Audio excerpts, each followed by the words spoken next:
Au cours des derniers mois, la FSE a mené une large consultation auprès des enseignantes et enseignants qu'elle représente pour connaître leur opinion sur des enjeux pédagogiques importants qui touchent directement leur profession.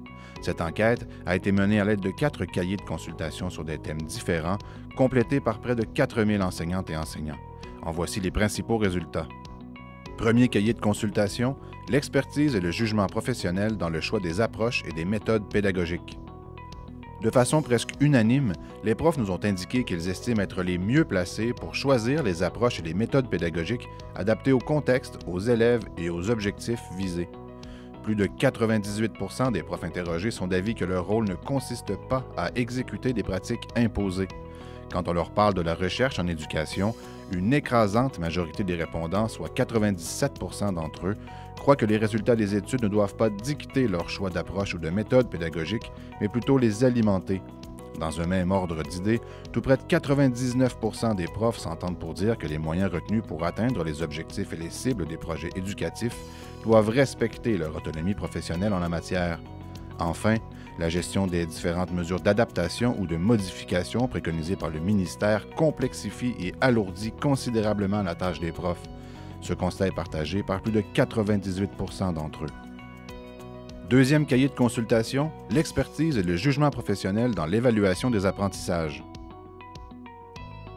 Sans surprise, plus de 99% du personnel enseignant estime que l'évaluation doit être au service des apprentissages et avoir une fonction pédagogique.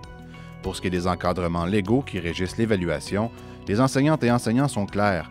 91% d'entre eux seraient favorables à une modification de l'article 19 de la Loi sur l'instruction publique pour retirer la référence au projet éducatif afin que soit respectée l'autonomie professionnelle de chaque prof dans le choix de ses instruments d'évaluation. De plus, 98% des participants à la consultation estiment que l'évaluation doit reposer sur le jugement professionnel des profs et que la Loi sur l'instruction publique devrait interdire de façon claire la manipulation des notes. Autre donnée intéressante, environ 3 enseignants sur 4 croient qu'il faut revoir le nombre d'examens imposés par le ministère de l'Éducation. Cette proportion baisse cependant à 60% parmi les enseignants du secondaire.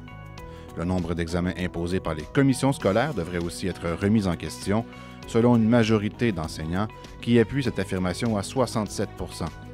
Dans un autre ordre d'idées, 96% des profs sont d'avis que les directions devraient accepter leurs propositions relatives aux normes et modalités d'évaluation si celles-ci respectent les encadrements légaux.